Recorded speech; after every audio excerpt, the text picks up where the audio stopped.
कर्कराज 6 मे. आज नियती तुमच्याशी काहीतरी बोलू पाहतीये. हा संकेत ओळखा. नमस्कार. आपल्या स्वामी कृपा राशीचल यूट्यूब चॅनलवर तुमच्या सगळ्यांचं खूप खूप स्वागत आहे. नमस्कार. कर्क राशीच्या माझ्या प्रिय बांधवांनो, आजचा हा दिवस तुमच्या कॅलेंडरवरचा फक्त एक सामान्य दिवस नाहीये. आज काळजाच्या कोपऱ्यात कुठेतरी तुम्हाला जाणीव होत असेल की काहीतरी बदलतंय.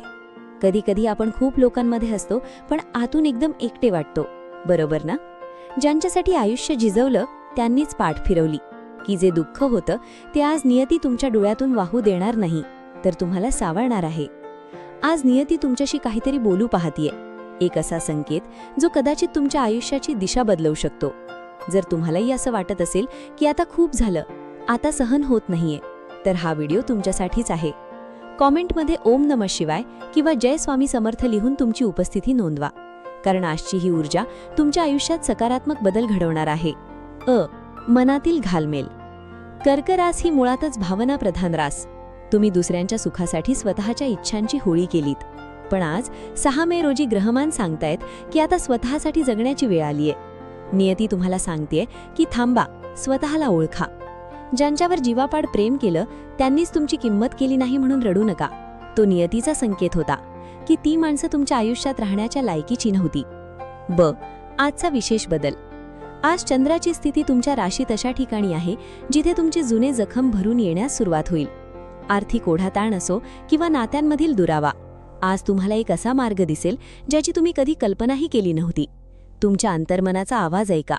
जर आज तुम्हाला कोणाची तरी तीव्र आठवण आली किंवा अचानक शांत बसावंसं वाटलं, तर समजा तोच तो नियतीचा संकेत आहे. नियतीचा पहिला संकेत, रितेपण आणि एकांत. कर्क राशीच्या माझ्या बांधवांनो, आज 6 मे रोजी तुम्हाला अचानक खूप एकटं वाटू शकतं. आजूबाजूला माणसं असतील, कामाचा पसारा असेल, तरीही आतून एक प्रकारची शांतता किंवा रितेपण जाणवेल. हा नियतीचा पहिला मोठा संकेत आहे. नियती तुम्हाला सांगतेय की खूप धावलास, इतरांसाठी आता थोडा वेळ स्वतःसाठी थांब. तुम्ही नेहमी इतरांच्या रिकाम्या झोळ्या भरल्या, पण जेव्हा तुमची झोळी रिकामी झाली तेव्हा हात देणारं कोणी नव्हतं. आज नियती तुम्हाला त्या एकांतात स्वतःची ओळख करून देणार आहे. कॉमेंटमध्ये सांगा, तुम्हालाही असं वाटतं का की तुम्ही सगळ्यांसाठी उपलब्ध असता पण तुमच्यासाठी कोणीच नसतं? हीच ती वेळ आहे स्वतःला सावरण्याची. नियतीचा दुसरा संकेत, तुटलेली नाती आणि नवीन ओळख. आजच्या दिवशी कदाचित तुमची एखादी जुनी आठवण ताजी होईल किंवा एखाद्या जवळच्या व्यक्तीसोबत तुमचे मतभेद होतील. हे मतभेद विनाकारण नसतील. नियती तुम्हाला दाखवून देतीये की तुम्ही ज्यांना आपलं मानतायत त्यांच्या मनात तुमच्याबद्दल काय आहे. कर्क राशीचे लोक चंद्रासारखे शीतल असतात, पण आज तुम्हाला सूर्यासारखं जळावं लागेल. नियती आज तुमच्या आयुष्यातून अशा लोकांना लांब करेल जे तुमच्या प्रगतीत अडथळा आहेत. जरी ते आज दुःखदायक वाटलं तरी भविष्यात हेच तुमच्या सुखाचं कारण ठरेल. लक्षात ठेवा, झाडाची जुनी पानं गळल्याशिवाय नवी पालवी फुटत नाही. आज तुमची ती जुनी पानं गळणार आहेत. नशिबाचा खेळ, कर्माचे फळ आणि 6 मेची शक्ती. तुम्ही विचार करता की मी कधीच कुणाचं वाईट केलं नाही, तरी माझ्याच वाट्याला दुःख का? 6 मे 2024 ची ग्रहस्थिती सांगतेय की तुमच्या कर्माचा घडा आता भरलाय, पण तो पुण्याचा. आज नियती तुम्हाला अशा मार्गावर नेऊन उभी करेल जिथे तुम्हाला तुमच्या कष्टाचं फळ दिसायला लागेल. कदाचित एखादा जुना अडकलेला पैसा परत येईल किंवा आरोग्याच्या तक्रारीतून सुटका होईल. पण हे सगळं होत असताना नियतीचा तो गप्त संकेत ओळखा. तो संकेत म्हणजे अति माया करू नका. तुम्ही कोणावर तरी खूप जास्त अवलंबून राहता आणि तिथेच तुमचा घात होतो. आज नियती तुम्हाला स्वावलंबी होण्याचा धडा देणार आहे. नातेसंबंधातील सत्य. कर्क राशीच्या व्यक्तींना नेहमीच वापरून घेतलं जातं असा तुमचा समज आहे, पण आज नियती तुम्हाला सांगतेय की तुमचे मोठेपण हेच तुमचं शस्त्र आहे. आज कोणाशी तरी झालेला वाद तुम्हाला हे शिकवेल की शांत राहण्यात किती शक्ती आहे. आर्थिक स्थिती. पैसा येतो आणि जातो, पण तुमची प्रतिष्ठा कायम राहते. 6 मे रोजी धनलाभाचे योग जरी असले तरी नियती तुम्हाला बचत करण्याचा संकेत देत आहे. भविष्यातील संकटासाठी आजच सावध व्हा. जखमांचं रूपांतर शक्तीत करा. कर्क राशीचं अंतःकरण इतकं मृदू असतं की कोणीही येऊन त्यावर ओरखडा ओढून जातो, पण आज 6 मे रोजी ग्रहांची स्थिती तुम्हाला एक नवी ढाल देत आहे. नियतीचा आजचा संदेश आहे, तुमच्या वेदनांना तुमची शक्ती बनवा. आज व्यवसायात किंवा कामाच्या ठिकाणी जर कोणी तुम्हाला कमी लेखलं तर चिडू नका. ती तुमची प्रगती करण्याची पहिली पायरी आहे. आज तुमच्या डोळ्यातून जे अश्रू येतील ते तुमची दृष्टी स्वच्छ करतील.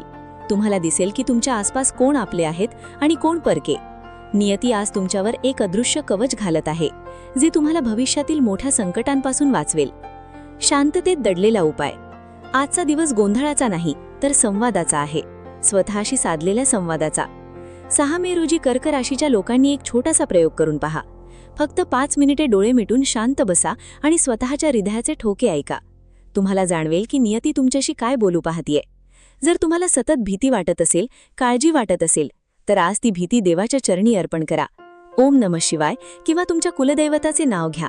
आजचा हा आध्यात्मिक अनुभव तुम्हाला हे पटवून देईल की तुम्ही या जगात एकटे नाही आहात. ज्या शक्तीने तुम्हाला जन्म दिलाय तीच शक्ती तुमचा सांभाळही करणार आहे. ही श्रद्धा ठेवा आणि बघा उद्याची सकाळ तुमच्यासाठी किती नवी उमेद घेऊन येईल. भावनिक उद्रेक. काळजाला पडलेलं भगडं कसं भरायचं. प्रिय कर्क राशीच्या लोकांनो, तुमच्या डोळ्यात पाणी येणं सोपं असतं, कारण तुमचं हृदय पाण्यासारखं निर्मळ आहे. आज 6 मे रोजी जर तुम्हाला रडू आलं तर ते रोखू नका. ते अश्रू म्हणजे तुमच्या मनातील साचलेला कचरा आहे, जो नियती आज वाहून नेणार आहे. ज्या व्यक्तीने तुमचा विश्वासघात केला तिला माफ करून टाका. माफ करणं म्हणजे तिला पुन्हा आयुष्यात घेणं नाही, तर तिला स्वतःच्या डोक्यातून काढून टाकणं आहे. आज नियती तुम्हाला हाच मोक्ष देणार आहे. मनावरचा तो दगड आज उतरवून ठेवा. जर तुम्हाला आज मनापासून हलकं वाटत असेल तर स्वामी समर्थ नक्की लिहा. मित्रांनो, तुमच्या आयुष्यातही असा कधी प्रसंग आलाय का जेव्हा तुम्हाला वाटलं की सगळं संपलंय आणि अचानक देवाने हात दिला? तुमचा तो अनुभव कॉमेंटमध्ये नक्की शेअर करा. तुमच्या एका कॉमेंटमुळे दुसऱ्या एखाद्या संकटात असलेल्या कर्क राशीच्या बांधवाला उभारी मिळू शकते. आपण एक कुटुंब आहोत आणि एकमेकांचे दुःख वाटून घेणं हेच आपलं कर्तव्य आहे. एक असा प्रश्न जो तुमची झोप उडवेल. शेवटी मी तुम्हाला एक प्रश्न विचारू इच्छिते. जर उद्या सकाळी उठल्यावर तुमचं सगळं दुःख संपलेलं असेल तर तुम्ही सगळ्यात आधी कोणाचे आभार मानाल? त्या व्यक्तीचं नाव मनात घ्या. नियती सांगते की 6 मेच्या रात्री जेव्हा तुम्ही शांत झोपायला जाल तेव्हा तुमच्या मनातील सर्व ओझे तिथेच सोडून द्या, कारण उद्याचा सूर्य तुमच्यासाठी फक्त नवीन दिवस नाही तर नवीन जन्म घेऊन येणार आहे. तुम्ही एकटे नाही आहात. तुमच्या पाठीशी स्वामींची, ईश्वराची ती अफाट शक्ती उभी आहे. फक्त एकदा विश्वासाने म्हणा, जे होईल ते चांगल्यासाठीच होईल. भावनिक साथ. व्हिडिओ संपवण्यापूर्वी एक गोष्ट लक्षात ठेवा. तुम्ही या जगासाठी एक सामान्य व्यक्ती आहात, पण तुमच्या कुटुंबासाठी तुम्ही त्यांचं संपूर्ण जग आहात. स्वतःची किंमत कमी करू नका. आज 6 मेचा हा दिवस तुम्हाला पुन्हा उभं करण्यासाठी आलाय. नशिबाने दिलेल्या जखमांवर काळ हेच औषध असतं आणि आजचा हा काळ तुमच्या बाजूने उभा आहे. जर तुम्हाला हा संदेश काळजाला भिडला असेल तर हा व्हिडिओ तुमच्या त्या मित्राला किंवा नातेवाईकाला पाठवा ज्याची रास कर्क आहे. तुमचं एक शेअर कोणाचं तरी तुटलेलं मन जोडू शकतं. जाता जाता इतकंच म्हणेन, कर्क राशीच्या लोकांना तुम्ही हारला नाहीत, तुम्ही फक्त थकला आहात आणि आज नियती तुम्हाला नवीन ताकद द्यायला आली आहे. पुन्हा भेटू एका नवीन आशेसह. स्वामी तुमच्या प्रत्येक कार्यात यश देव हीच प्रार्थना. तर हे होतं आजचं राशीफळ आणि हे राशीफळ ग्रहमानावर आधारितात. एक सर्वसाधारण अंदाज आहे. प्रत्येक व्यक्तीची कुंडली आणि ग्रहदशा वेगळी असू शकते, त्यामुळे वैयक्तिक निर्णयांसाठी तज्ज्ञांचा सल्ला नक्की घ्या. तुमचा आजचा दिवस सुखमयी आणि प्रगतिकारक जाओ हीच स्वामीचरणी प्रार्थना. श्री स्वामी समर्थ. असेच माहितीपूर्ण लेख रोज मिळवण्यासाठी आत्ताच आपल्या चॅनलला सबस्क्राईब करा, लाईक करा आणि शेअर करा. धन्यवाद.